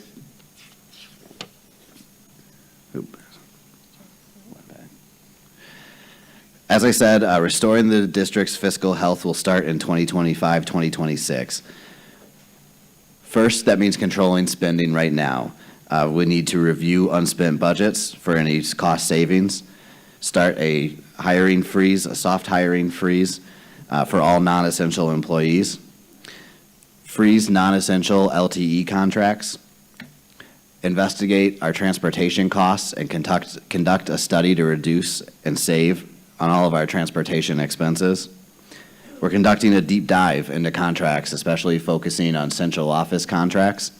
While those contracts do support learning in our schools, we know that we need to focus those dollars closer to our students and in our classrooms. We also are aiming to increase summer school participation in order to not only help our students achieve over the summer, but also to receive our fair share of state aid. Finally, we need to increase nutrition service usage. Again, this allows for the reimbursement that our students are entitled to, while also providing the fuel that they need to learn. As we continue the conversation around restoring fiscal health, we know that efforts will continue into 2026, 2027. Again, looking for reducing central service staffing and reduce central service contracts, attempting to redeploy resources closer to our students and directly into the classroom. And also, we are looking for every opportunity to centralize existing resources so that we can equitably redistribute those to the schools and students who need them most. Here you see a table containing all of the dates of our upcoming staffing and recruitment cycles. And I just want to note that a new initiative this year is a priority cycle for our hard-to-staff schools. Finally, you see a timeline of the 2026-2027 budget adoption process, beginning with a release of school-based budgets on February 20th and culminating in the May public hearings and adoption by this board. Thank you. We'll be happy to answer any questions. Thank you, administration. I will go to the public comment first and then open it up for committee members. We do have one virtual speaker, so I was going to see if we have the virtual speaker or if we need to work to reconnect with the virtual speaker. We have Beverly Hamilton Williams. Can you hear us? Yes, I can. I was supposed to speak for item number 1, but I'll just go ahead and speak over the overall budget and item number 1. My name is Beverly Hamilton Williams, Hamilton Williams. I'm the Director of Community Together Voice of Milwaukee's Children. Although Dr. Cecilia stated that she would not be closing schools such as our Keith, Hopkins, Lloyd, Seaford, Clark, I am not very trusting of the school district as far as changing their minds. Closing schools in segregated Milwaukee neighborhoods serving primarily Black students should not and will not be allowed to happen on our watch. These Black segregated schools have been defunded millions for years, while millions have been spent of our tax referendum funds for overzealous upgrades to mostly South Side and specialty schools that appeal to white and or middle to high income students. MPS has saved millions of dollars by not fulfilling teacher vacancies in these schools in segregated Black neighborhoods and making them unappealing and deficient for Black children in their own neighborhoods. Students have been subjected to different daily subs, lack of gym, art, music, computers, and mental health social programs, which are provided in Southside and specialty schools. MPS has created grounds for another Brown v. Board lawsuit with these actions. It is time to go back to the drawing board to give these schools what is due. It is time to upgrade these schools in District 4 and other districts, fulfill all vacancies to increase enrollment, and make them equal or even more appealing than Southside and specialty schools. Our children deserve better. Now, regarding the $100 million that Dr. Casillas spoke about, possibly she can talk to the accounting and efficiency chair, and he can explain what happened a couple of years ago with the $100 million. I don't know what's going on with that. As far as the $46 million or $43 million that MPS is looking for now, or does not have now, as taxpayers, we gave MPS money. And the parents, the students, and the teachers and staff members should not suffer for what the MPS board or the administration is doing or not doing with those funds. Thank you.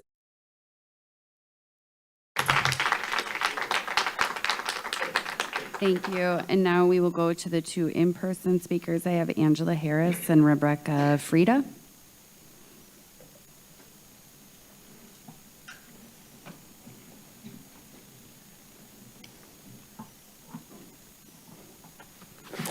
Last one. Angela Harris, Harris, Superintendent Casillas, members of the board. Oh, a budget is a reflection of our values. It tells us who we are willing to protect and who we are willing to risk. And when we talk about equity in this budget, it is important that we talk about class size, because class size is one of the most visible, measurable equity decisions that this district can make. We've heard that classrooms will be protected, but equity is not simply setting a cap and calling it fair. The question becomes, is class size being used as an equity lever or treated as a uniform rule? A class of 28 is not experienced the same way in every school. It is not the same in schools with high mobility, concentrated poverty, multilingual learners, unmet special education needs, or reduced support staff. As Dr. Gloria Ladson Billings reminds us, equity is not giving every child the same thing. It is giving every child what they need. That means equity is not sameness. Equity means schools with greater needs receive greater investments, not fewer resources because of enrollment shifts or budget formulas. I'm concerned that proposals framed as efficiency, including centralizing school budgets and reducing central services, risk shifting the burden onto the same schools that have historically been asked to do more with less, unless explicit equity guardrails are in place. I'll say it again. Efficiency without equity is not neutrality. It is a choice, and it has very real consequences for our children. As you consider this budget, again, I ask you to define equity clearly as it relates to class size. Ensure high-need schools are not pushed to maximum class sizes. Protect student-serving positions that make class sizes manageable, not just compliant. Our students do not need symbolic class size caps. They are owed equitable, well-resourced learning conditions. Thank you.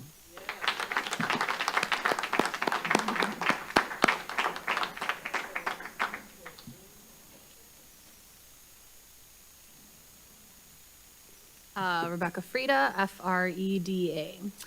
My name is Rebecca Frieda, and I'm a proud special education teacher for MPS, as well as an MTA member. I know I got to get some green. Tonight, I'm reading a statement from a coworker, Kathy Robinson, who was not able to attend as she's working her second job.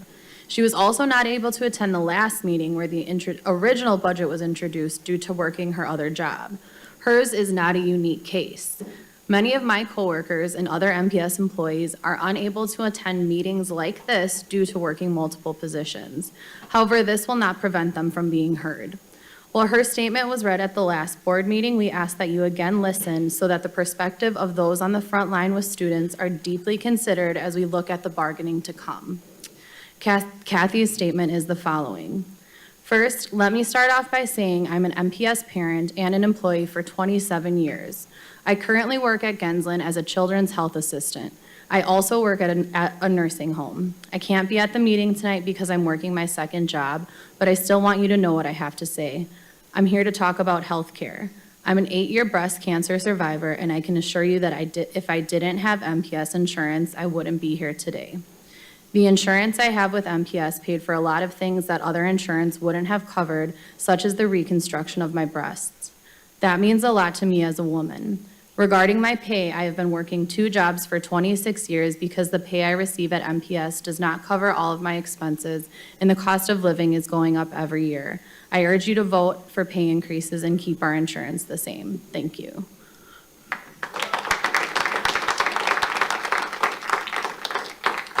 Thank you. So that was the last of the public comments for this item. Do committee members have questions or wish to make comments about this item? Director Ferguson. Thank you, Madam Chair. I have just 2 questions regarding Mr. Sinrad's presentation. My first question is, the hard-to-staff schools are staffed first. What does this mean? And are you able to specify what you intend to do to accomplish this goal? I know you're the budget director, but. Chair O'Halloran and Director Ferguson, we have a list of these 19 schools. They're schools that have currently paraprofessionals, substitute teachers, Elevate, parallel, other strategies for staffing these schools, and it has been ongoing for many years, and it has to be handled. And so when Chief Maniscalco came, I said, we have got to focus in our schools that have not been able to staff appropriately first. That's asking all of our great teachers to transfer to these schools, and if they don't want to go, then giving early contracts to new teachers coming in and finding ways to support those new teachers as well so that we have a permanent licensed caring teacher in every single classroom. But I do think it's important for Chief Maniscalco to talk about our staffing strategy because I think that it's very exciting development. Thank you, Dr. Casalius. Hi, Board. Dominic Maniscalco, Chief HR Officer. I am really excited about excuse me. We can tell. The speaker is excited for me. I'm very excited about the staffing cycle beginning very, very, very soon. We are working with principals this week on our first priority cycle at MPS, which we are kicking off next week for 19 schools. We are 19 high-need schools that we've identified that are going to have priority staffing. So what we're doing is we are casting a really wide net for these schools, including our current staff right now. As Dr. Casalius mentioned, we're going to be asking for volunteers first. We are hoping that some of our teachers are willing to work in these 19 schools and really stand up the schools, the students, and the community. So we're really excited about that. And then we're also working with Alverno, U of M, and Marquette University as well, and offering early contracts to some of their new graduates that are going to be graduating this May. So that is just some of the strategies that we're going to be offering these 19 schools. And we're going to continue recruiting and sourcing for them throughout all of the cycles, but we're just beginning with them first and giving them a 6-week head start.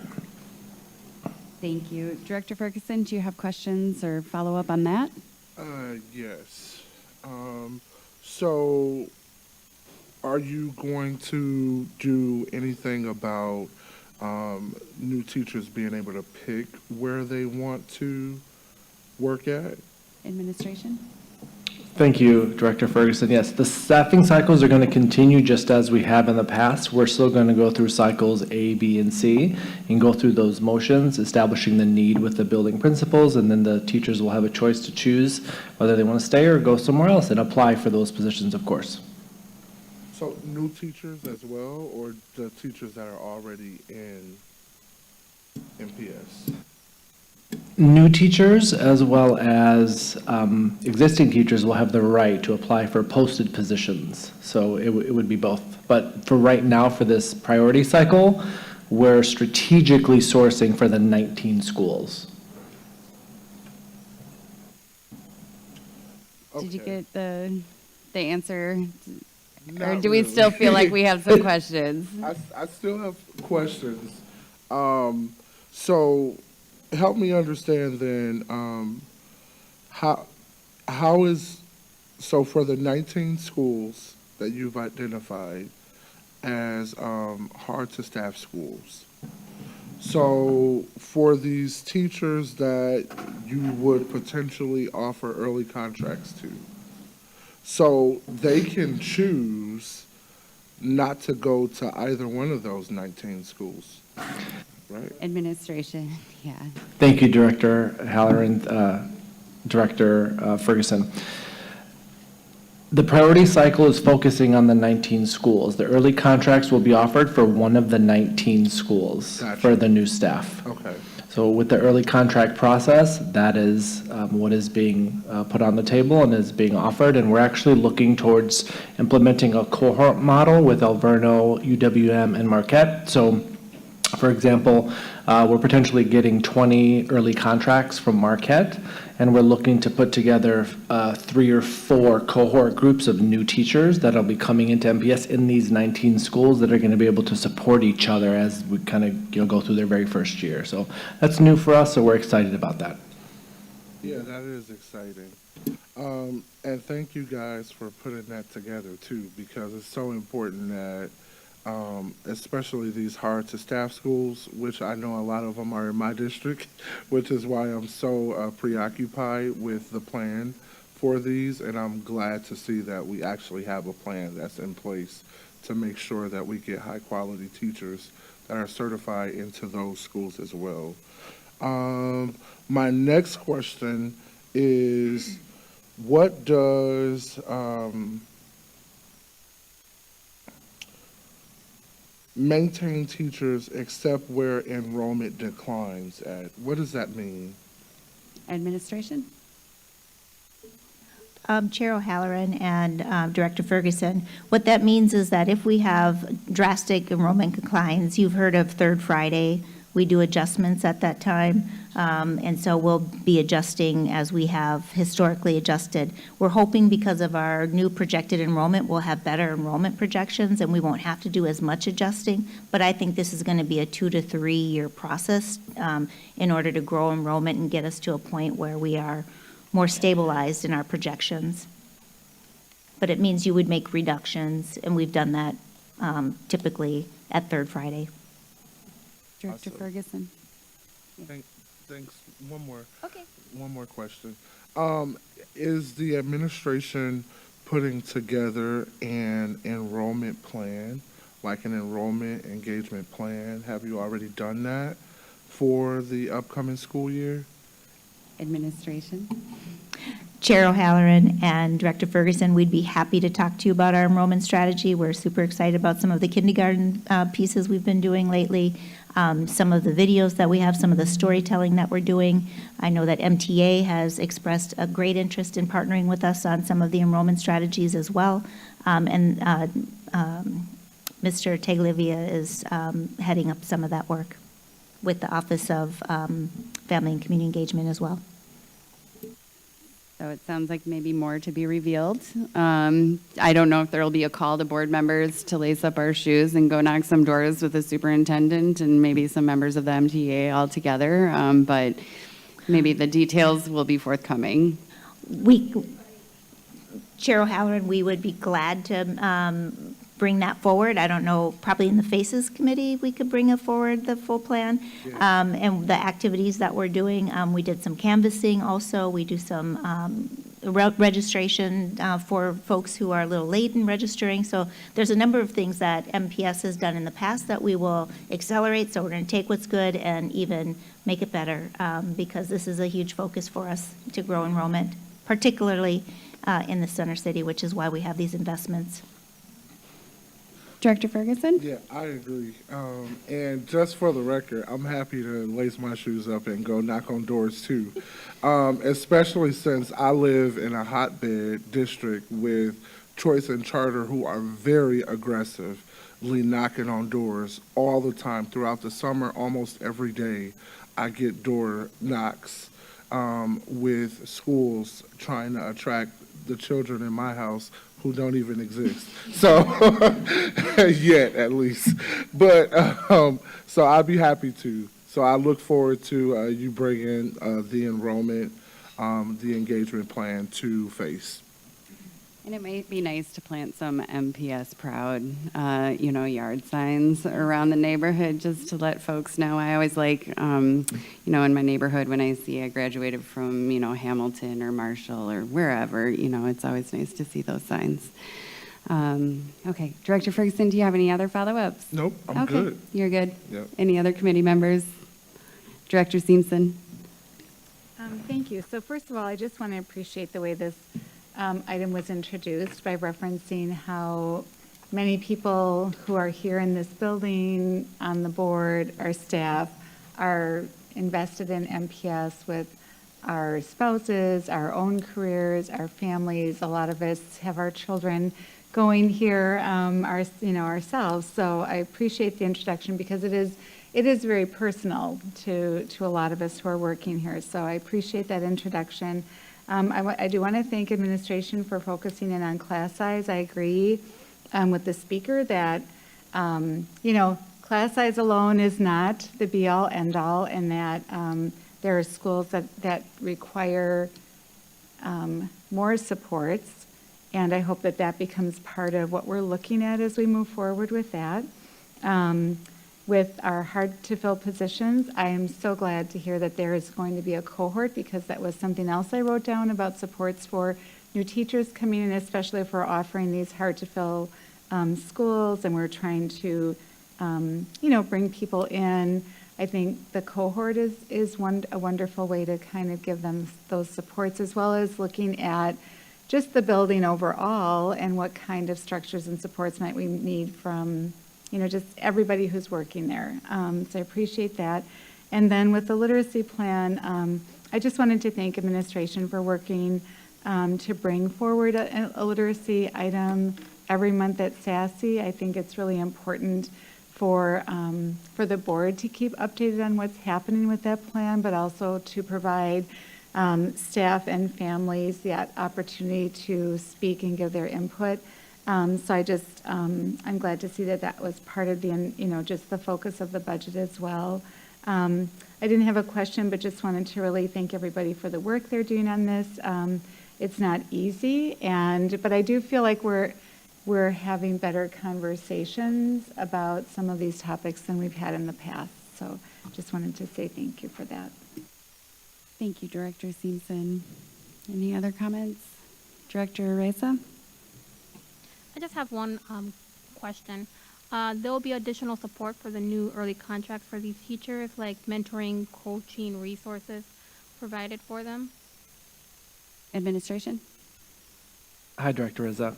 Yes, there will be many supports. So we have an entire teacher mentor program for new teachers where they have an existing teacher that really mentored them for the entire year. So in addition to all of the supports we're providing through the cohort model, they will also participate in the mentor teacher program as well. Director Reza, any follow-up? Just one more. Is there going to be like a data shared of the schools that are receiving the early contracts for these teachers, or like how many positions have been filled? Yeah, we're going to be engaging in that process starting next week in real time on a weekly basis. So we've already established a need in about half of those schools, and we're continuing to meet with the principals for the other 19. But yes, we will be doing real-time KPI staffing data on a weekly basis over the next 3 months. Thank you. Do you want to add? When I think there was just some questions around, specificity around what 19 schools are considered the 19, and so, yeah. Happy to share the list. Okay. Okay. All right, so no action is required. Yes, Director Zambor? Thank you, Chair O'Halloran. I did want to just say a few things. One, I appreciate, I know it's ambitious to find 23 million mid-year, and I want to commend the administration for approaching this with a sense of urgency, but also in a way that protects the classroom. I have been in conversations with Dr. Caselius where I know she's doing the really hard work to review the contracts, and some people don't get to see it because it's behind the scenes and it just never comes before us, and this is stuff that would probably normally come before the board, so she is working to do that, and I just really appreciate you giving a level of scrutiny to some of the spending to make sure that we can have a really healthy budget year end for 25-26 and not waiting, and also doing it in a way that protects the classroom. I also agree with lowering the vacancy adjustment. I appreciate that. I also support the class size caps, and was wondering if administration could talk a little bit about that 1 to 28. Is that how it's being budgeted, or is that how we're saying that will definitely be the class size? Just wanted to ask that question. Administration.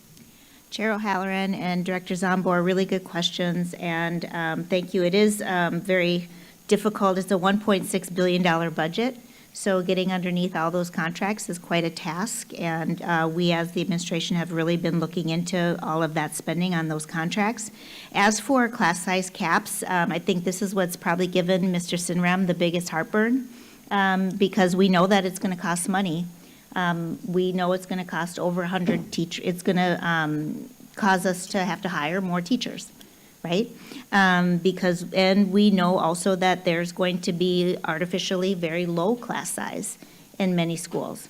And so we know that.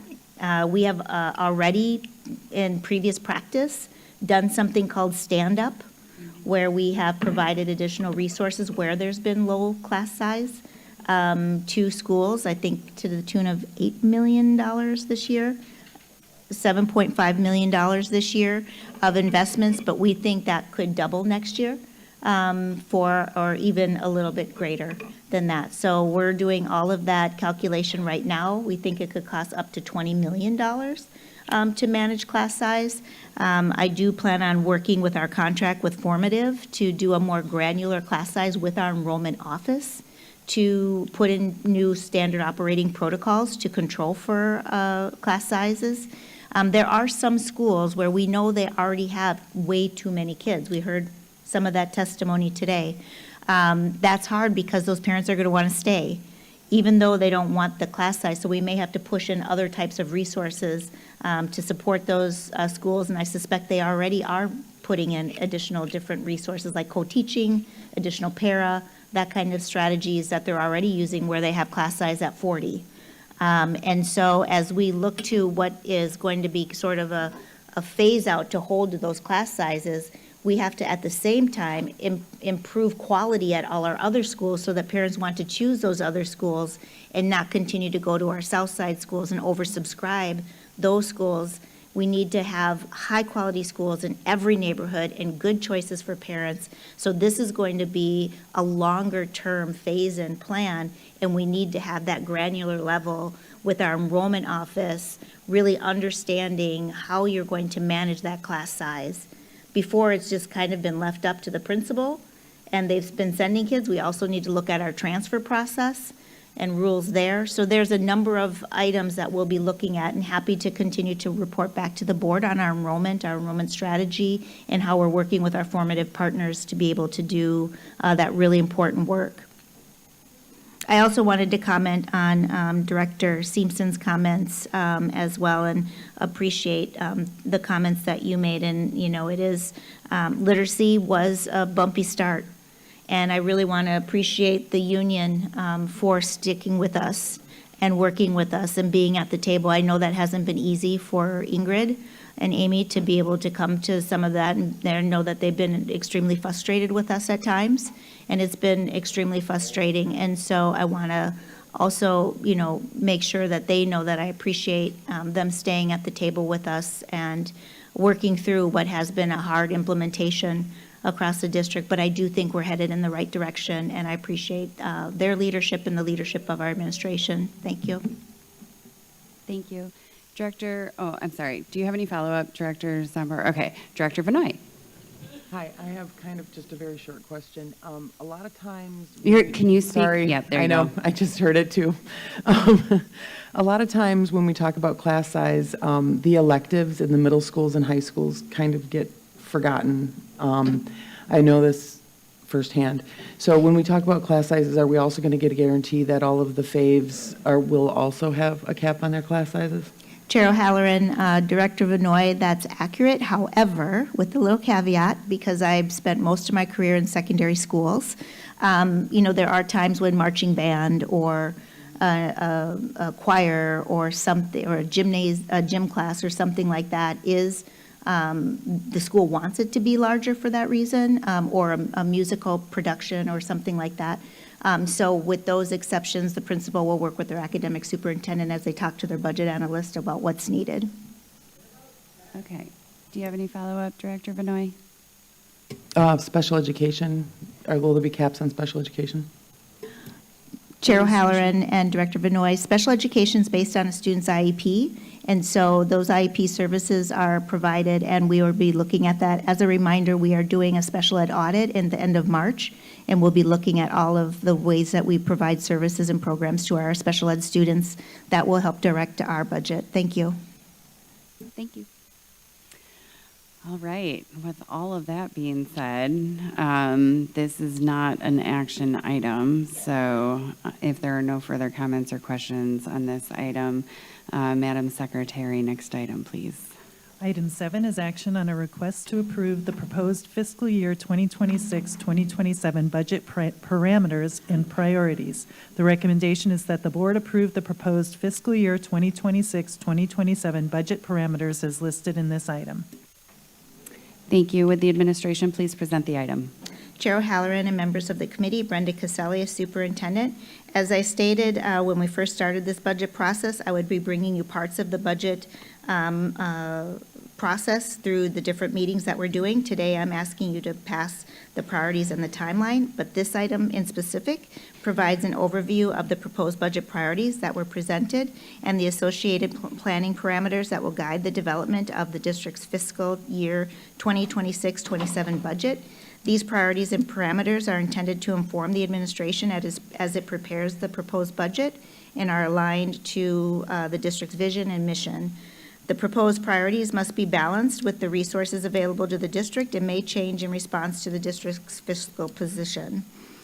Presented for information only, this framework establishes the parameters within the budget planning will occur with specific budget recommendations to be brought forward at a later time. The priorities and planning parameters focus on protecting and preserving classrooms, maintaining safe and welcoming schools, investing in academic achievement, and restoring the fiscal health of the district. It is the recommendation of the administration that this item be approved. Thank you. Do we have any public comment slips or virtual speakers on this item? We do not. Okay. Do committee members wish to make comments or ask questions? Director Simpson? Not a comment or question. I guess I was just going to make the motion to approve administration's recommendations on this item. Okay. Thank you. Do committee members wish to make comments or ask questions about the motion? Seeing none, Madam Secretary, please call the roll. On Director Simpson's motion to approve the administration's recommendation on this item, Director Ferguson. Aye. Director Fons. Aye. Director Herndon. Aye. Director Reza. Aye. Director Simpson. Aye. Director Vinoy. Aye. Director Zomber. Aye. And Chair O'Halloran. Aye. That's 8 ayes. The motion passes. Thank you. Madam Secretary, next item, please. Madam Chair, item 8 is action on a request to approve the proposed timetable for the fiscal year 2026-2027 FY27 budget development and approval process. The recommendation is that the board adopt the fiscal year 2026-2027 FY26 proposed budget timetable as set forth in the attachment to this item. Would the administration please present the item? Chair O'Halloran and members of the committee, Brenda Caselli, Superintendent. This item is presented in accordance with State Statute 119.16, Parens 8, and Board Governance Policy 2.05, which requires the annual development of a board calendar outlining the board's work and planning cycle. The calendar reflects the board's commitment to a thoughtful, intentional, and transparent budget development process and ensures adequate time for planning, discussion, and informed decision-making. It's the recommendation of the administration that this item be approved. Thank you. Do we have any members of the public that wish to make comments or? We do not. Okay, thank you. Do committee members wish to make comments or ask questions? Seeing none, what is the pleasure of the committee with respect to this item? Director Ferguson. I move approval of the administration's proposed timetable for fiscal year 26-27. Thank you. Madam Secretary, please call the roll. On Director Ferguson's motion to approve the administration's proposed timetable for the fiscal year 2026-2027 as attached to this item, Director Ferguson? Aye. Director Fonz? Aye. Director Herndon? Aye. Director Reza? Aye. Director Simpson? Director Vinoy? Aye. Director Zomber? Aye. And Chair O'Halloran. Aye. That's 8 ayes, the motion passes. Madam Secretary, next item, please. Madam Chair, that was the last item on this meeting's agenda. There being no further business before this committee, this meeting is adjourned.